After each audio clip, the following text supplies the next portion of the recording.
गुरुदेव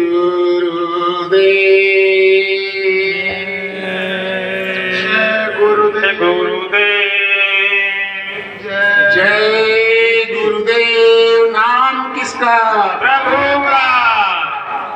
प्रभु का प्यारा पावन पवित्र नाम। जय गुरुदेव। सर्वत्र विराजमान परम पूज्य परम संत आला फकीर स्वामी जी महाराज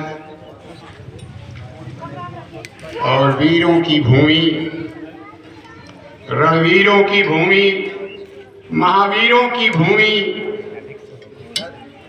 पर आज उपस्थित ये जन समुदाय जो मालिक की निज स्वरूप संगत आपके कदमों में सर रखकर सब बार नमन करते हुए सादर जय गुरुदेव।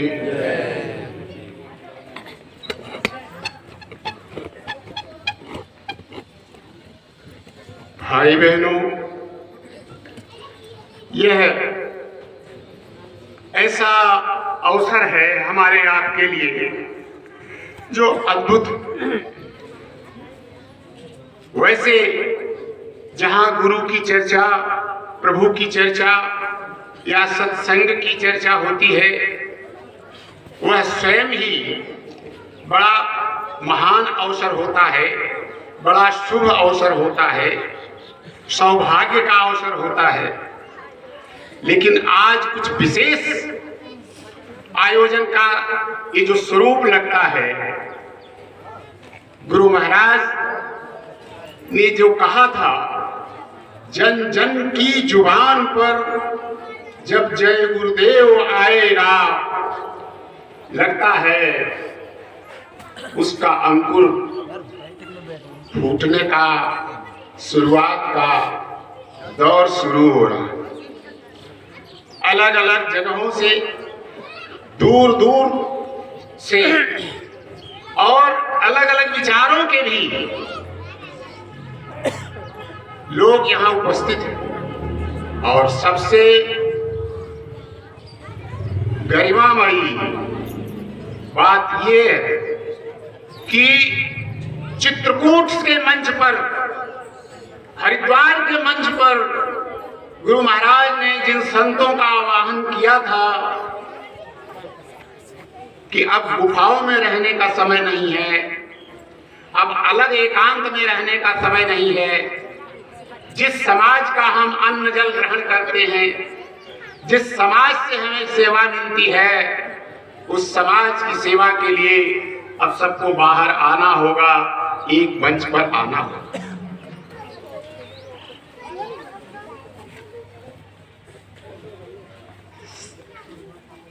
ऐसा कुछ जो रूपरेखा बन रही है, उसका जो स्वरूप आगे आएगा, वह तो भविष्य की गर्त में है। लेकिन महसूस कुछ ऐसा होता है कि शुरुआत अब जल्दी ही है। भाई बहनों, सत्संग बहुत ऊंची गति होती है, सत्संग बहुत ऊंची बात है। जो सत्य से जुड़ा हो, जिसको सत्य का अनुभव हो, ऐसा कोई साधक, सिद्ध संत सत्संग का अधिकारी होता है। हम तो आपसे थोड़ी बहुत चर्चा कर लेंगे, और वह चर्चा भी बड़ी सीमित, बहुत थोड़ी सी। हमारा ज्ञान, हमारी जानकारी बहुत सीमित है। हम ये कोशिश करेंगे कि हम आप जो गुरु महाराज के चरणों में गए हैं, वो तो भाग्यशाली हैं। कुछ भाई बहन अगर ऐसे भी हैं जिनको महापुरुष सत्य गुरु नहीं मिल पाए हैं, उन्हें भी क्या करना चाहिए, और जिनको गुरु मिल गए हैं उनको क्या करना चाहिए, सारी बातें महापुरुषों को याद रखना कोई छोटी मोटी बात नहीं है। बहुत मुश्किल से, विशेष प्रयास से जो उनमें लगे रहें, उनको तो ये सामर्थ्य होती है। जैसे हमारे विधायक जी हैं, हमारे बीच में महात्मा जी हैं, और भी जो लोग हैं जो सामाजिक ताने बाने से भी जुड़े रहते हैं, हर क्षेत्र से जुड़े रहते हैं, उनका बेहद अनुभव होता है। हमारा बड़ा सीमित दायरा रहा, उसी सीमित दायरे को आपके प्रेम के कारण कुछ बताने लायक, कुछ कहने लायक मैं नहीं हूं, लेकिन आपके प्रेम बस कुछ चर्चा जरूर होगी। उस चर्चा से पहले आप सबसे नम्र निवेदन है, 2 मिनट के लिए आप आंख बंद करके गुरु महाराज को जो जानते मानते हैं, तो गुरु महाराज की छवि स्वरूप को ध्यान में उतारेंगे। जो किसी अन्य को मानते जानते हैं, वो अपने इष्ट का ध्यान करेंगे। अपने मन बुद्धि चित्त को एकाग्र करके अपने इष्ट से आप प्रार्थना करेंगे कि जो आपका अभीष्ट है, जो आपको चाहिए, वो आपको मिले। ऐसी चर्चा हो। जय गुरुदेव।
भाई बहनों,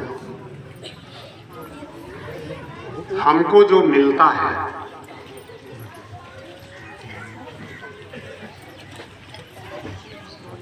वह 2 तरह से। एक तो हमारा प्रारब्ध है,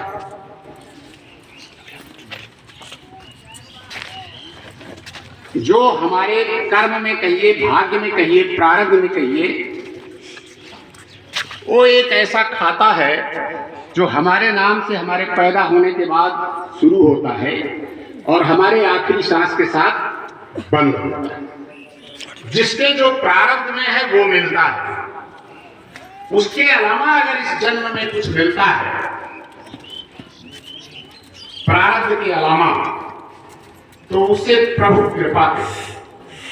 हमारे अकाउंट में है कि नहीं है, लेकिन प्रभु कृपा से वो मिल जाता है। वैसे हर एक जीव पैदा होने से और आखिरी सांस तक अपने उस अकाउंट को बढ़ाना चाहता है, कमाई करता है। लेकिन हकीकत सच्चाई यह है कि जो हम कमाई करते हैं वो हमारे अकाउंट में ऐड नहीं होता, जुड़ता नहीं। इसको समझने की बात, आप कहोगे कि हम कमाई कर रहे हैं खेती में, दुकान में, दफ्तर में, किचन में, स्कूल में, जहां भी है, तो जो कमाई कर रहे हैं वो जाता कहां है? वो किसी दूसरे के पास नहीं जाता, वो जाता हमारे पास है। लेकिन हमारा एक दूसरा खाता, एक खाता हुआ है जिसको हम प्रारंभ कहते हैं, दूसरा खाता है जो संचित खाता होता है, स्टोर हाउस कह लीजिए। वो जो हम आज से लेकर आखिरी सांस तक कमाते हैं वो हमारे स्टोर में जमा हो जाता है, लेकिन उसका उपभोग हम इस जन्म में नहीं कर सकते। जब अगली बार वो स्टोर से निकाल के हमारे प्रारंभ में डालेगा, ऊपर बैठा वाला बैठा हुआ, तब हम उसका उपभोग करेंगे।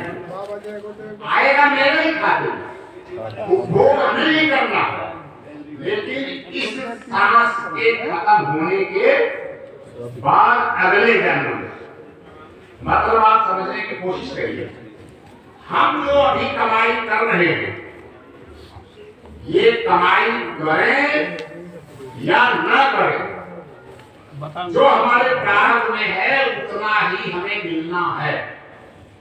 अब जैसे आपके बैंक खाते में पैसा है 5,000, तो पैसा आप घर बैठे हो, पैसा बैंक में है, आपके पास आएगा। पैसा निकालने के लिए बैंक तक जाना है, पर्ची भरना है, चेक लगाना है, तब पैसा मिलेगा। कितना मिलेगा? 5,000 की लिमिट तक। 5,000 से ज्यादा देगा बैंक मैनेजर? दिन भर हम प्रार्थना करें, हाथ जोड़े, निवेदन करें, मिलने वाला है? नहीं मिलेगा। और 5,000 से कम भी नहीं देगा। 4,999 देंगे उसके हाथ में नहीं। अब 5,000 का पर्चा भरेंगे तो 5,000 देना पड़ेगा। तो जो हम ये कमाई करते हैं, इसके लिए क्या करना चाहिए? जो हम बढ़ाना चाहते हैं अपने अकाउंट को, महापुरुषों ने ये बताया। महापुरुष इसलिए आते हैं, हमारे गुरु महाराज ने हमको आपको ये बताया कि ये जहां हम रहते हैं, जिस देश में हम रहते हैं, ये देश हमारा है। आप बताओ, ये देश परदेश है, लेकिन हम इसको परदेश मानते हैं?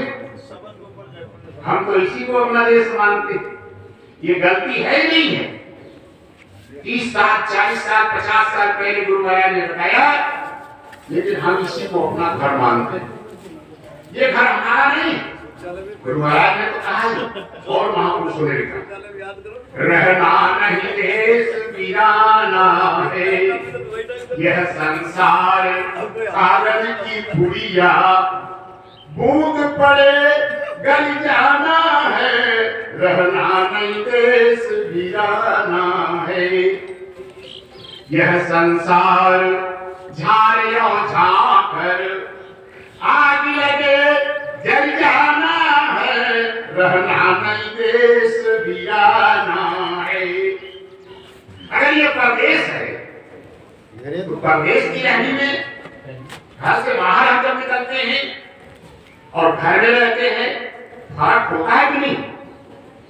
होता है कि नहीं? लेकिन हम तो कोई फर्क नहीं करते। हम तो जैसे अपने घर में रह रहे हैं, हमको यहीं रहना है। कवि साहब कहते हैं, यह संसार झाड़ और झांकर आग लगे जल जाना है। भाई बहनों बताओ, आप आग लगने वाली है कि नहीं? अरे आग लगेगी कि नहीं? लगेगी कि नहीं? अगर आग लगेगी, सब जल जाएगा, तो ज्यादा कमाने की जरूरत है? जितना हमारे अकाउंट में है, समय से पहले मिलेगा नहीं। आखिरी सांस तक का भुगतान लिखा हुआ है। तो और कमाने के लिए कोशिश करनी चाहिए। वो कोशिश गुरु महाराज ने कहा, मेहनत और ईमानदारी से करना चाहिए। क्या हम मेहनत और ईमानदारी से काम करते हैं? हमको ज्यादा से ज्यादा इकट्ठा करना चाहते हैं। सारे गांव की खेती का फसल हमारे यहाँ आ जाए, सारे मोहल्ले की, यहाँ तक सगे भाई का हिस्सा भी हमको मिल जाए। क्या मिलता है? अच्छा लगता है नहीं? जब मिलता मुफ्त का मिल जाए कुछ करना ना पड़े। शेयर मार्केट और क्या क्या हम कितना जुआ खेलते हराम का मिल जाए, झूठ उसको पाने के लिए झूठा मुकदमा, झूठी गवाही, जितने गुनाह कहे जाते हैं, जो गुनाहों की बड़ी लिस्ट होगी, वो सारे गुनाह करने के लिए तैयार है या नहीं? हम अपने घर कैसे चलें? हमारा तो एक ही काम था, गुरु महाराज ने एक काम बताया था, हम आए वही देश से जहां तुम्हारो धाम, और तुमको घर पहुंचावना एक हमारो। एक काम के लिए गुरु महाराज आए थे, सत्संग करने के लिए, प्रचार करने के लिए, काफिला निकालने के लिए, सेवा करना कराना, ये सब तो बीच की बात। लेकिन मुख्य काम था, ये नहीं कहा गुरु महाराज ने हम अपने धाम से आए हैं, कहा जहां तुम्हारा घर है मैं भी वहीं से आया हूं। इतनी विनम्रता से, कितना छोटा बन करके हमको आपको उन्होंने अपना इंट्रोडक्शन दिया, लेकिन हम आप भूले, हम आप एक नशे में हैं। वैसे तो हम सबसे ये कहते हैं कि मांसाहार छोड़ो, नशा छोड़ो, हमने छोड़ा हुआ नहीं, कर्म से हमने मांसाहार छोड़ दिया। मांस काटने का, बेचने का, खरीदने का, पकाने का, खाने का काम हम नहीं करते। शराब खरीदने का, बेचने का, पीने का काम हम नहीं करते, लेकिन फिर भी हम नशे में, हम सोए हुए हैं, हम अभागे हैं, क्योंकि हमें अपने घर चलने का होश नहीं है। आप बताओ, जिसको अपने घर की याद न आए, जो अपने घर के लिए ना सोचे, उसको लोग देश समाज घर में अच्छा कहते, अच्छा कहते नहीं कहते। हम आप कैसे अच्छे हो सकते?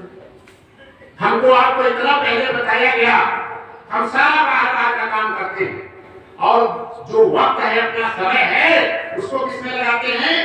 कमाई करने में, अपने अकाउंट को बढ़ाने में लगाते हैं। कमाई किस चीज की करते हैं? जिसकी हमें जरूरत है। किसकी हमें जरूरत है? इस शरीर की हिफाजत के लिए जिस चीज सामान की जरूरत है, वो सब कमाने की कोशिश करते हैं। लेकिन भाई बहनों, एक को गुरु महाराज ने कहा कि ये देश अपना नहीं, ये घर अपना नहीं। दूसरे गुरु महाराज ने कहा था, ये शरीर, ये तो बहुत ऊंचा शरीर, 5 तत्वों का ये सुप्रीम बॉडी, ये असरफुल मखलूकात, ये देव नारायण शरीर, इससे ऊपर कुछ, इससे ऊंचा कोई शरीर नहीं, इससे उमदा कोई शरीर नहीं। वैसे तो 84 लाख प्रकार के शरीर, एक तत्व से बने हुए 30 लाख प्रकार के पेड़ पौधे, एक तत्व से। 2 तत्व से बने हुए उपज खान में जो थोड़ा चल फिर सकते हैं, हिल सकते हैं, वो कीट के मसा मच्छर, उनकी गिनती 27 लाख। 3 तत्व से बने हुए अंडे से जन्म लेने वाले अंडज 23 लाख, और 4 तत्व से बने हुए मां के पेट से जन्म लेने वाले 4 लाख। इतनी तरह शरीर, पूरी 4 लाख में से इकलौता एक हमारा इंसान आदमी का शरीर कितने तत्व का? 5 तत्व का। 5 तत्व का ये मतलब है कि इसमें कुछ खास खुसूसियत है, विशेषता है। क्या विशेषता है? साधन धाम मोक्ष कर द्वारा, पाई न जो परलोक समारा। अपने घर चलने के लिए, वहां का रास्ता ठीक करने के लिए, संवारने के लिए ये साधन है, ये औजार है, ये सहायक सामग्री, ये 5 तत्वों का शरीर। और इस साधन से, जैसे इलाहाबाद से यहाँ आने के लिए ट्रेन एक साधन है, ऐसे अपने घर चलने के लिए 5 तत्व का शरीर साधन है। बाकी किसी शरीरों से कोई जा नहीं सकता। 84 लाख प्रकार के शरीर, उनका काम क्या है? आहार निद्रा भय धुनम च समान पशुभी नाम। 3-4 काम वो करते हैं। खाने का इंतजाम करते हैं, सो जाते हैं, कुछ समय आराम करते हैं, और जीवन का भय से, डर से, किसी तरह से काम में लगे रहते हैं, छोड़ते नहीं, और अपनी पीढ़ी आगे बढ़ाने के लिए बच्चे पैदा करते। तो जो 4 तत्व वाला करे, 3 तत्व वाला करे, 2 तत्व वाला करे, अगर वही 5 तत्व वाला भी करे तो शोभा देता है? वो शोभा देगा? नहीं देगा।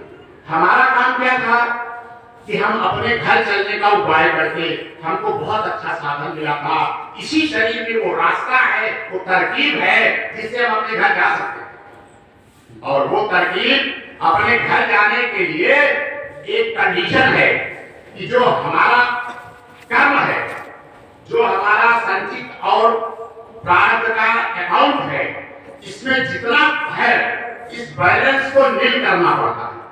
गुरु महाराज ने कहा जब चलोगे अपने घर तो बीच में जो चौकीदार है वो रास्ता रोक के पूछेगा कि तुमने अपना हिसाब किताब बराबर कर लिया कि नहीं, पूछेगा। और अगर हमारे अकाउंट में कुछ बचा हुआ है, अच्छा या खराब, तो वो जाने देगा, जाने देगा। वो कहेगा यहाँ का हिसाब यहाँ पूरा कर लो।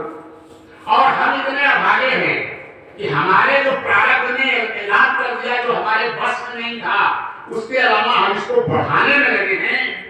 तो ये हमारी होशियारी है या नादानी? आप विचार करो। हमें बढ़ाने की जरूरत है? बढ़ाने की जरूरत नहीं है। मेहनत ईमानदारी से उसी को भुगतान उसका कर लेने की जरूरत है। अगर ये अकाउंट कैसे बनाया जाता है? तब से चूके राज मिलत है, राज से चूके नरका, जैसा कर्म करे सो भोगे, इसमें पड़े न फरका। मानव देह तले के बंधन में बधावई के परी, आगे पीछे अपनी करनी का फल, अपनी करनी का फल भोगना पड़ता है। और हमारी करनी ऐसी है कि हमारे प्रारब्ध में तो 1000वां लाखवां हिस्सा है, और थोड़ा सा जन्मों जन्मों का अकाउंट हमारे स्टोर में पड़ा है। तो हमें ये कोशिश करनी चाहिए थी कि ये प्रारब्ध का भी भुगतान ले लेते, जो स्टोर में है उसको भी जला के खत्म कर देते और अपने घर चलते।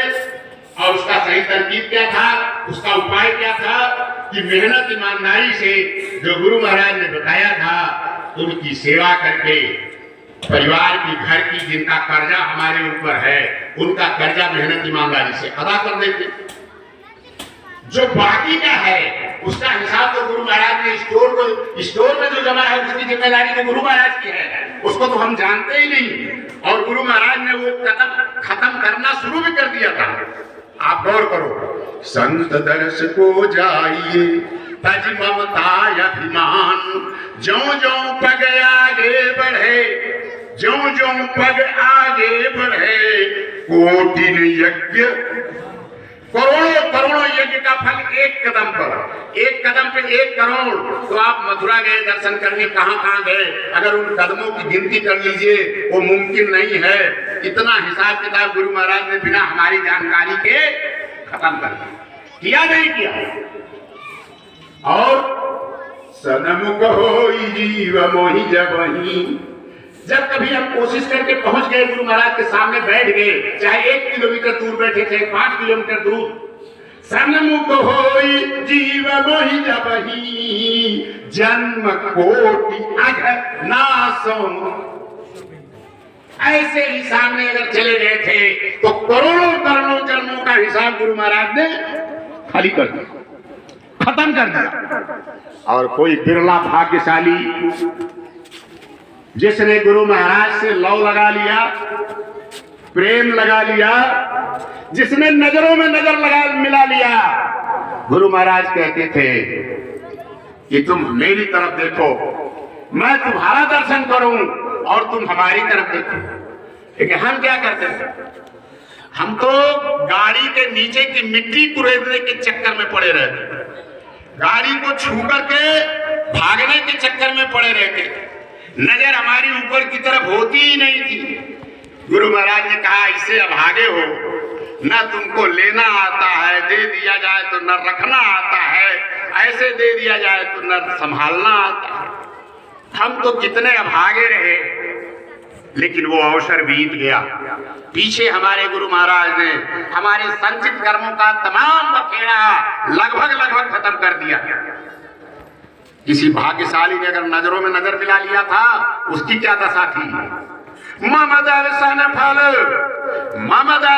फल परमअनुपा, अजीव पाव निज सहज स्वरूपा।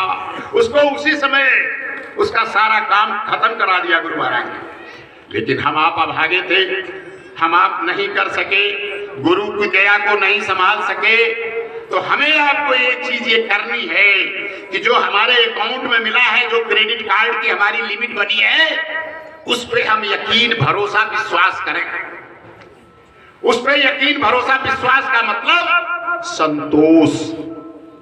जो हमारे पास है उसी में हम संतोष करें।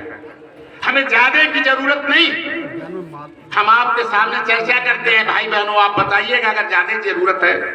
पहली बात तो आप ये विचार करो कि हमको कितने दिन यहाँ रहना है, कितने दिन का इंतजाम करना है, कितने दिन यहाँ रहना है। आप बताओ, महापुरुषों ने बताया है यहाँ रहना नहीं है, और रहना है तो कितने दिन रहना है। बहुत खींच खांच के बताया कि 4 दिन रहना है। एक दिन बचपना, एक दिन किशोरावस्था, एक दिन जवानी और एक दिन बुढ़ापा। ये भी बहुत ज्यादा है। वैसे इस शरीर की क्या मियाद है। पानी तेरा बुलबुला आसमान उसकी जात। पानी का बुलबुला बनते बिगड़ते तो हमने देखा है, कितनी देर लगती है। एक सांस आई अगली आएगी, इसकी गारंटी है? कोई गारंटी नहीं। लेकिन फिर भी खींच के 4 दिन बताया।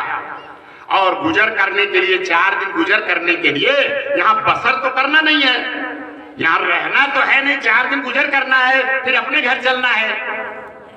अगर ये हमारा विचार है, ये हमारा ख्याल है, तो गुजर करने के लिए बहुत ज्यादा सामान की जरूरत पड़ती है। जब हम 2-4 दिन के लिए कहीं बाहर जाते हैं तो आप ये बताओ, घर का सारा कपड़ा, सारा बर्तन, सारा राशन सब कुछ लेके जाते हैं? थोड़ा सा रख लेते हैं गुजर करने के लिए। गुजर करने के लिए ज्यादा की जरूरत होती है, थोड़े की जरूरत होती है। क्या क्या जरूरत होती है? हम ही आप कहते हैं रोटी, कपड़ा और 3 चीज की खास जरूरत होती है। अगर पहनने के लिए कपड़े हो, पानी, धूप, सर्दी, गर्मी से बचने के लिए छत हो, कोई छाया हो, और सुबह शाम 2 मुट्ठी अनाज मिल जाए, तो ये जीवन चलेगा कि नहीं? 4 दिन चलेगा कि नहीं? अच्छा, सभी भाई बहन विचार करें। पैदा होते वक्त भले हम जंगल में और खेत खलियान में पैदा हुए हो, बाग बगीचे में, अस्पताल में पैदा हुए हो, लेकिन आज की तारीख में हमारे ऊपर छत है नहीं। कच्चा पक्का छप्पर कुछ भी है या नहीं है? उसकी जरूरत है, और मकान बनाने की जरूरत है, ख्वाहिश है। जब यहाँ रहना नहीं है और ज्यादा बनाने की क्या जरूरत। जिस मकान में 4 दिन, 3 दिन, 2 दिन गुजर हो गए, उसमें 1-2 दिन गुजर हो जाएगा कि नहीं? हो जाएगा कि नहीं? हो जाएगा। गौर करिएगा। और रहा कपड़े की बात, आप इतने भाई बहन यहाँ बैठे हो, जरा आपने इस दिमाग पर, बुद्धि पर जिससे फैसला करते हो, जिससे आप कहते हो कि हमारा ये फैसला है, हमारा ये निश्चय है, हमारा ये संकल्प है, उन्हीं बुद्धि से पूछिएगा कि हमारे पास यानी आप सबके पास जितने कपड़े हैं, नए पुराने छोटे बड़े, क्या सही गिनती किसी को मालूम नहीं? हमारे पास इतने कपड़े हैं जिसकी हमें गिनती नहीं मालूम है। तो क्या जिसमें हमारा 1 दिन, 2 दिन, 3 दिन बीत गया, तो 1-2 दिन के लिए और कपड़े बनाने की जरूरत है? नहीं। लेकिन संतोष नहीं। हमें अपने अकाउंट पे भरोसा नहीं है। नई साड़ी रखी है, लेकिन अगली बार कहेंगे पहनेंगे तो लोग क्या कहेंगे। आज तक किसी ने किसी से पूछा? क्या कहा किसी ने? जिसको हम डरते हैं उसको खुद पता नहीं पिछली बार हमने फंक्शन में कौन सा साड़ी पहना था, कौन सा कपड़ा पहना था। लेकिन बेवजह यहाँ का जो मालिक है, जहां हमें नहीं रहना है, यहाँ के मालिक का जो नुमाइंदा है, जिसको हम मन कहते हैं, बुद्धि चित्त अहंकार कहते हैं, ये मन बुद्धि चित्त अहंकार हमको यहाँ की बाजार में खरीदने के लिए, यहाँ का सामान बढ़ाने के लिए, यहाँ का सामान बचाने के लिए, इकट्ठा करने के लिए बार बार दिन रात हमारे ऊपर प्रेशर डाल रहे हैं। आखिर आप विचार करो, हम किसकी बात मानते? हम गुरु की बात मानते? हम तो अपने मन की बात मानते। हमारे मन ने कहा हम चले आए, कितनों के मन ने कहा नहीं आए। किसके कहने से आते? मन के कहने से। और मन का दायरा कहाँ है? कितना है? गो गोचर जहाँ लागी मन जाई, सो सब माया जानहु भाई। जहां तक ये मन जा सकता है, जहां तक आता जाता है, वो सब माया है। माया का मतलब धोखा, माया का मतलब नकली, माया का मतलब जिसे हमें छोड़ना है, माया का मतलब नकल, माया का मतलब कूड़ा, माया का मतलब नगर पालिका की गंदगी का ढेर। तो नगर पालिका की गंदगी का ढेर इकट्ठा करना होशियारी है? नहीं, नादानी है। नादानी है। हम वही ढेर इकट्ठा कर रहे हैं, इतना ज्यादा इकट्ठा कर रहे हैं, जितना हमारे अकाउंट में है उतना तो मिलेगा ही। किसके लिए इकट्ठा कर रहे हैं? एक भूल और है हमारी, हम इस शरीर के लिए इकट्ठा करते हैं और हम ये समझते हैं हमारी पहचान ये शरीर है। अरे भाई बहनों, शरीर को तो गुरु महाराज ने कहा था ये किराए का मकान है, ये रेंटेड हाउस है। किसी भी मकान का, चाहे किराए का हो चाहे अपना हो, मकान मालिक नहीं होता, मकान का कोई मालिक होता है।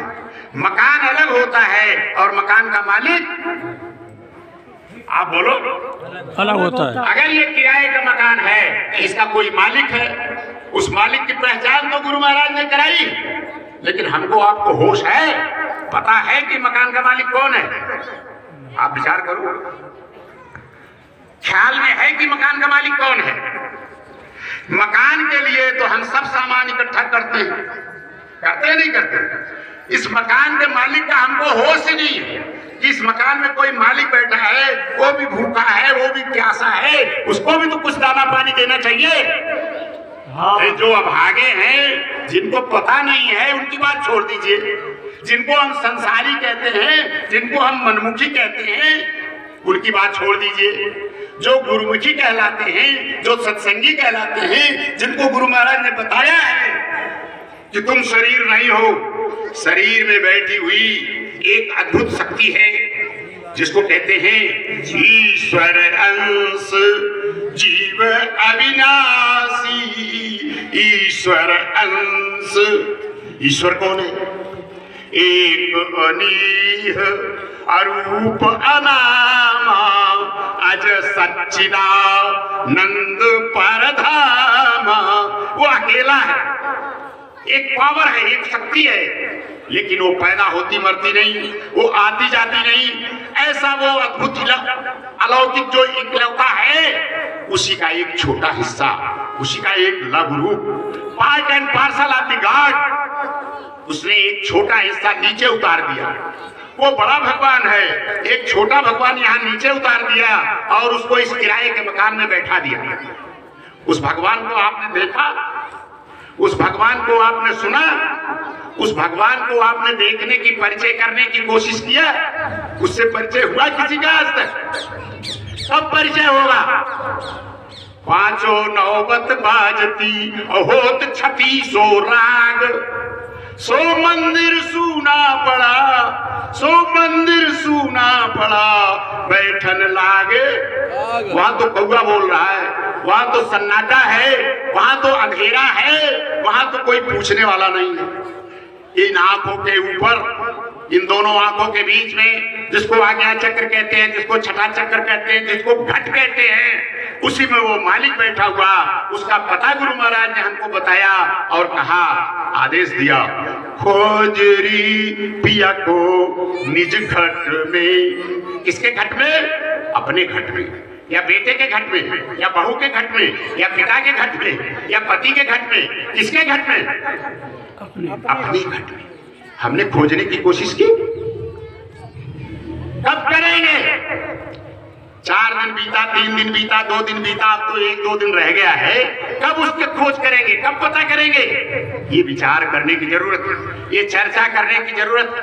हम ये 5 तत्व के शरीर नहीं है, ये तो जड़ तत्वों से बना है, जड़ता में मिल जाएगा। लेकिन इसमें एक अद्भुत संजोग है, इस जड़ के अंदर वो चेतन आकर के बैठा हुआ और जड़ चेतन का एक गठबंधन थोड़े दिन के लिए हो गया।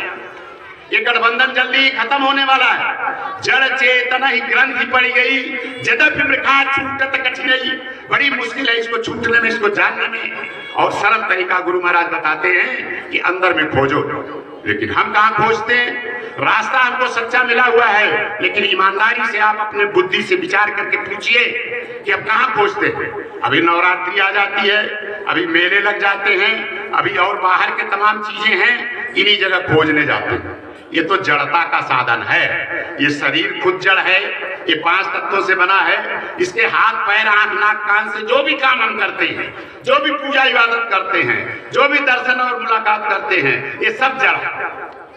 कितना जड़ता का कितनी बड़ी लिस्ट है, गोस्वामी जी ने लिखा है। जप तप नियम योग निज धर्मा, एक एक शब्द पे गौर करिए। जप तप नियम योग निज धर्मा, श्रुति संभव नाना शुभ कर्मा, ज्ञान दया दम तीरथ मज्जन, जहाँ लगी धर्म कहत श्रुति सज्जन, आगम निगम पुराण अनेका, पढ़े लिखे कर फल प्रभु की। ये बाहर की सब क्रिया कर डालिए, उसका फल क्या है, परिणाम क्या है, रिजल्ट क्या है? क्या कोई सब क्रिया कर सकता कलयुग में? साधन नहीं है, समय नहीं है, कोई नहीं कर सकता। सही से तो बताने वाला, कराने वाला नहीं है। लेकिन अगर कोई कर ले, सवाल हल करने के लिए हम मान लेते हैं कि हल कर ले, तो मिलेगा क्या? सब कर फल हरि भगति सुहाई, और सोबिनु संतन काहू पाई, सोबिनु संतन काहू पाई। सब कर लोगे तो भी आपको भक्ति नहीं मिलने वाली, जो दुर्लभ भक्ति गुरु महाराज ने हमको आपको दे दी। हम आप कितने भाग्यशाली हैं। कभी गौर किया बैठ के 24 घंटे में? है बड़े ही दयालु मेरे स्वामी जी, सारी रूहों पे अपनी नजर कर रहे, सारी रूहों पे अपनी नजर कर रहे। धन्य है, धन्य है, धन्य है भाग्यशाली बड़े हम सभी, बिनतला से ही पाए गुरु सतगुरु, बिनतला से ही पाए गुरु सतगुरु। एक तो कृपा हो गई, ये शरीर मिल गया। इस शरीर मिलने में हमारा कोई योगदान नहीं था। ये 5 तत्वों का साधन कबहू करी करुणा नर देही, देत ईश बिनु हेतु सही। अचानक हम पे दया कृपा हो गई और ये शरीर मिल गया। फिर दया कृपा हुई, मोरे मन भरोसा हनुमंता, बिनु हरि कृपा मिले नहीं संता। ऐसे महापुरुष हमको मिल गए मुफ्त। हमने इसीलिए कोई कीमत नहीं की। हमने उनकी बात को नजरअंदाज करके उस जीवात्मा की, उस मालिक की तरफ हमारा होश नहीं है, पता नहीं है, बताने के बाद भी ख्याल नहीं है। और इस मकान के लिए हम क्या क्या इकट्ठा कर रहे हैं, क्यों इकट्ठा कर रहे हैं? भाई बहनों, हर एक आदमी भिखारी से लेकर राजा तक जितना इकट्ठा करता है, उसमें से केवल 5% आम आदमी इस्तेमाल कर पाता। जो हमारे अकाउंट में हम इकट्ठा करते हैं, 5% नॉर्मल आदमी जो बहुत खर्चा करता है, जो खर्चवा है, वो 10%। और जो स्ट्रीम पे का दुखा है, जो अपना सब कुछ अब्दुल कलाम आजाद की तरह छोड़ देता है, ऐसे 2-4% आदमी 15%। 15% ज्यादा से ज्यादा हम अपने हैसियत का, अपने इकट्ठा किए सामान का इस्तेमाल कर पाते हैं। कितना बेकार जाता है, कितना बेकार जाता है? 85%। वैसे तो 90% और 95% जो हम कमाते हैं सब ऐसे यही रखा रह जाता है, लेकिन 85% से ज्यादा कोई नहीं खर्च कर पाता। तो आप बताओ, अगर हमें 15 पैसा खर्च करना है तो 100 पैसा कमाने के लिए हम जो मेहनत करते हैं, जो हम अपना मन बुद्धि चित्त लगा देते हैं दुनिया संसार में, लगाना होशियारी है, नादानी है। अगर हम 85% अपना समय बचा सकें, अपना शक्ति पावर बचा सकें अंदर चलने के लिए, उस मकान मालिक से मिलने के लिए, तो हमें गुरु महाराज ने तो इजाजत दी थी कि 20 घंटे 22 घंटे 23 घंटे आप संसार का काम करो, लेकिन हम 1 घंटे 2 घंटे भी अगर मेहनत ईमानदारी से बाहर का काम कर लें और 22 घंटे 23 घंटे अंदर चलने की कोशिश करें तो अच्छा रहेगा नहीं रहेगा। चूंकि सब बेकार जाना है, बेकार के काम के लिए, बेकार के काम के लिए हम इतना समय लगा देते हैं। महापुरुष बार बार चेतावनी देते हैं, कर ले निज काज जवानी में, इस 2 दिन की जिंदगानी में। कहा अभी तो अपना काम तुमने शुरू नहीं किया, अभी तो किराए के मकान का काम शुरू किया है, मालिक के लिए तो अभी तुम कुछ किया ही नहीं, और जो कर रहे हो वो क्यों कर रहे हो? बार बार चेतावनी देते हैं, समझाते हैं। रे मन ये 2 दिन का मेला रहेगा, ये जो बाजार लगाई है काल प्रभु ने, ये जो चकाचौंध है, तूने दुनिया बनाई बड़ी खुशनुमा, इसमें रूह हो वो मखलूक को फंदे पड़े। काल प्रभु क्या करते हैं?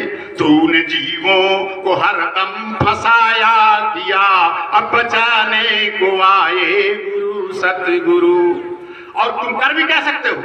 अगर काल प्रभु की हम मन की बात मनमानी करते रहे तो क्या मिलने वाला है?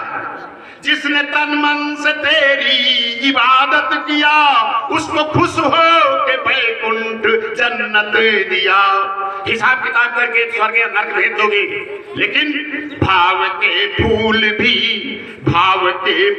भी जिसने अर्पण किए, उसको सब कुछ लुटाए गुरु सतगुरु, उसको सब कुछ लुटाए गुरु सतगुरु। भाई बहनों, आप बहुत बड़ी हैसियत बना लोगे, सामान इकट्ठा कर लोगे, बाहर की जड़ पूजा कर लोगे, कुछ नहीं मिलने वाला। लेकिन अगर सबरी का भाव आपके अंदर पैदा है तो बाहर के किसी धन की जरूरत है, इसलिए सब संतोष की जरूरत है।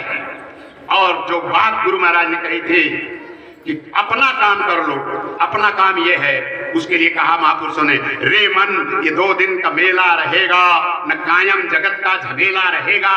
किस काम का ऊंचा ये महल तू बनाएगा, रथ हाथियों की झुंड भी किस काम आएगा। साथी है मित्र गंगा के जल बिंदु पान तक, अर्धांगिनी बढ़ेगी तो केवल मकान तक, परिवार के सब लोग चलेंगे मसान तक, बेटा भी हक निभाएगा तो अग्निदान तक। उसके आगे अभी तो सफर शुरू नहीं हुआ, ये 10-20 कोस का सफर तो है नहीं, ये तो अरबों खरबों मील का सफर है। उसमें क्या करोगे, क्या तैयारी किया है? आगे बढ़ी है रानी भजन बिना, आई है सिपहिया पिया खबर हो न पई हो, नयनवा से पानी। बहुत रोना पड़ेगा, बहुत पछताना पड़ेगा। अभी भी थोड़ी बड़ी पूंजी बची है, इसको हम इस मकान के मालिक की हिफाजत में लगा दें, उसकी सेवा में लगा दें। ये जो 9 दरवाजे हमने बाहर की तरफ खोल रखे हैं, 2 आंख 2 कान 2 नाक मुंह और नीचे 2 इंद्रियां, इससे जो हमारी एनर्जी बाहर जा रही है, हम जो बाहर की तरफ अपनी ताकत को बहा रहे हैं, इसमें दरवाजा खिड़की लगाना पड़ेगा, रोकना पड़ेगा। और जो 10वीं गली है, इन्हीं दोनों आंखों के बीच, उधर चलना पड़ेगा। यही तो सीधा सरल रास्ता है। आप बताओ भाई बहनों, हमको छत पे पानी ले जाना है, पाइप में नीचे 9 छेद हैं, उस पाइप से पानी ऊपर चढ़ेगा और ऊपर बंद है, ऊपर बंद है, नीचे 9 छेद। अरे थोड़ा थोड़ा तो कोशिश करिए, थोड़ा थोड़ा तो अभ्यास करिए। इस शरीर के लिए ज्यादा जरूरत नहीं है। एक तीसरी चीज रह गई थी, भोजन। कपड़ा और मकान का तो हमने आपके सामने चर्चा किया, रोटी की चर्चा हम आपसे और कर देते हैं। अगर आप भजन करते हैं, अगर आप अपने घर चलने की तरकीब अपनाते हैं, अगर आप इस किराए के मकान में बैठे हुए भूखे प्यासे मालिक को कुछ देना लेना चाहते हैं, उसकी परवरिश करना चाहते हैं, तो उसकी भूख भजन से मिटती है। भजन क्या है? ये गाना बजाना, कथा कीर्तन, खंड अखंड, ये तो बाहर की क्रिया है। अंदर में ऐसे ही आवाजें उठती हैं। इशारे में कहा ब्रह्मानंद जी ने, अनहद की धुनी प्यारी साधो, अनहद की धुनी प्यारी रे, बिना बजाए निशी दिन बाजत घंटा शंख नगारी रे। बिन भूमि एक महल बना है, ताने ज्योति उजारी रे, बहिरा सुन सुन मस्त होत है, बात बतावे सारी रे। ब्रह्मानंद संत जन बिरला, बूझे बात हमारी रे। तो उस भजन की खुराक के लिए अगर हम तत्पर हैं, हम कोशिश करते हैं, तो भूखों नहीं मरेंगे। ये गारंटी महापुरुषों ने लिख के दिया। हमारे गुरु महाराज ने खुद कहा, सबके सामने आपने सुना है, साहब कबीर ने कहा, हाथ में कुंडी बगल में सोटी, चारों दिशा जगीरी में। क्या चाहिए हमको? एक डंडा 2 हाथ का और एक तुमड़ी लौकी की, जिसमें हम पानी पी सके, खाना खा सकें, और एक डंडा जिससे सुरक्षा हो सके। लाठी में गुण बहुत है, सदा राखिए संग, गहरो नद नारो जहां तहां बचावे अंग, तहां बचावे अंग, झपट कुत्ता को मारे, दुश्मन दावा गिर तीनों के मस्तक झाड़े, कह गिरधर कविराए सुना हो धूर की बाठी, और सब हथियारन को छाड़ हाथ में लीजिए लाठी। तो लाठी बहुत महंगी होती है, बहुत कीमती है, बहुत पैसा चाहिए, या तुमड़ी के लिए बहुत पैसा चाहिए। हाथ में कुंडी बगल में सोटी, चारों दिशा जगीरी में। कंडीशन क्या है, शर्त क्या है? मन लागो यार फकीरी में, मन लागो यार। अगर हम भजन की दौलत कमाई करते हैं, अगर हम घट पे बैठते हैं, आसन लगाते हैं, हम तिल में बैठक करते हैं, तो आप कहीं चले जाओ, पूरब पश्चिम उत्तर दक्षिण, अगर आप भजनानंदी हैं तो आप बीमारी से मर जाओ, एक्सीडेंट से मर जाओ, और किसी कारण मर जाओ, भूख से नहीं मरोगे। आप हिंदी नहीं जानते, अंग्रेजी नहीं जानते, आप पढ़े हो चाहे अनपढ़ हो, लेकिन ये भाषा तो सबको मालूम है कि नहीं? ये भाषा सबको मालूम है, और ये भी सबको मालूम है। इस भाषा का आप इस्तेमाल कर लो, और लोग जानेंगे कि आप भजन करते हो, तो वो रोटी नहीं खाएंगे, आपको रोटी दे देंगे। रोटी कपड़ा मकान की हमारी समस्या हल हो जाती है। तो हमें क्या करना चाहिए? सब्र संतोष धारण करके। कबीर साहब ने कहा, भला बुरा सबका सुन लीजिए। हम बर्दाश्त करते हैं, हमारी भी कुछ हैसियत है, हम सास हैं, बहू को हमारी बात मानना चाहिए, हम बाप हैं, बेटे को हमारी बात मानना चाहिए। बेटा कहता है हम ग्रेजुएट पोस्ट ग्रेजुएट हैं, बाप अनपढ़ है, उनको हमारी बात मानना चाहिए। ये जो अहंकार है, ये जो नशा है, इसी में हम सोए हुए हैं, भूले हुए हैं। ये नशा छोड़ करके नम्रता, दीनता, छोटा बनना है। पहला सूत्र कि हमें संतोष रखना है। भला हमें क्यों कहेगा कोई, बुरा हमें क्यों कहेगा? जिसका हमने भलाई किया है वो भला कहेगा, जिसका हमने बुरा किया है वो हमको बुरा कहेगा। हमने गुनाह किए हैं कितने, दिल भर मच्छी खाई के कोटि गऊ दे दान, काशी करवट ले मरे तो भी नरक निदान। दिल भर मच्छी खाने की सजा, नरकों में जाना पड़ता है। नरकों में कितनी मियाद है, गणित फेल हो